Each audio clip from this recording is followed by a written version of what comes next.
लगभग सभी अनुपम को एक स्मार्ट बच्चा मानते थे।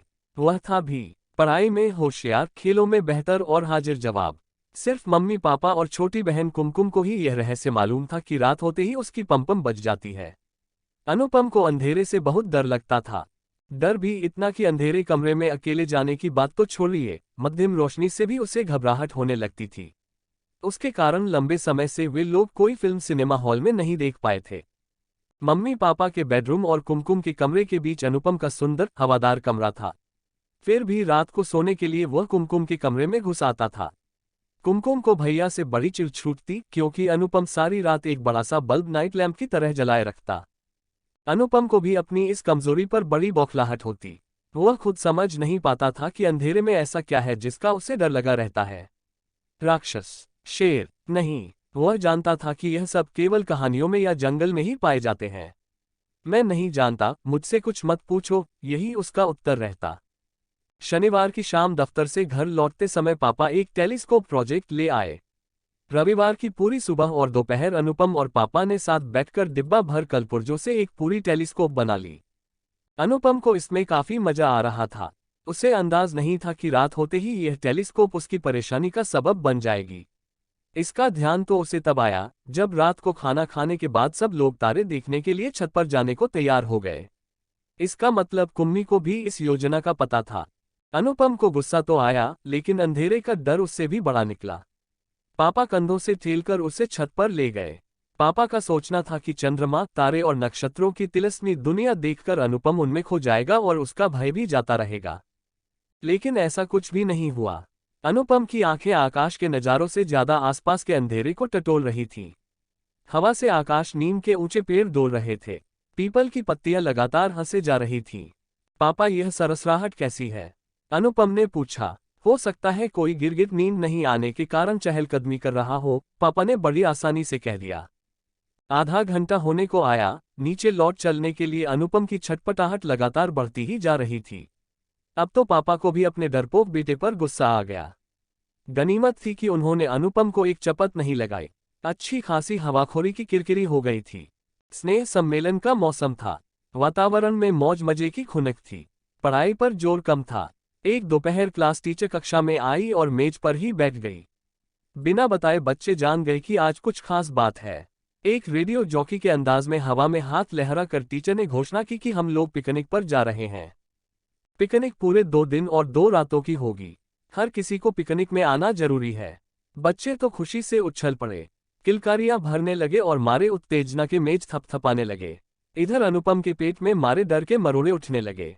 2 दिन तो ठीक है, घर से दूर एक रात भी वह कैसे निकाल पाएगा? रात को खाने की मेज पर अनुपम का लटका हुआ मुंह देखकर पापा ने उसका कारण पूछा।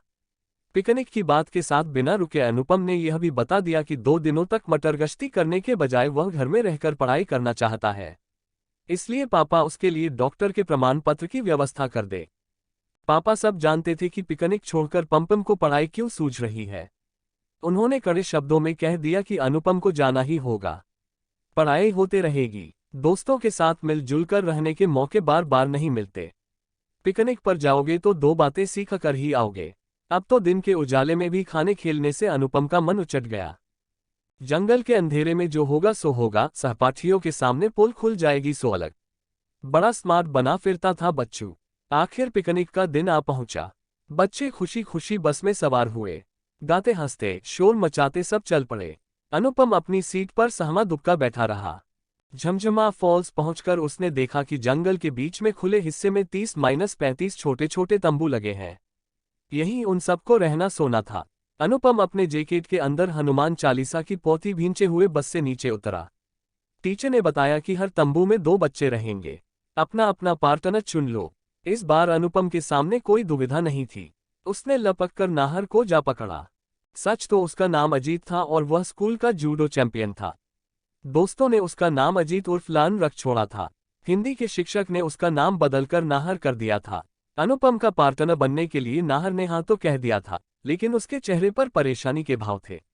अनुपम खुश था कि जूडो चैंपियन के साथ रहते अंधेरे से निकलकर कोई उसका बिगाड़ नहीं सकता था। रात ठंडी थी।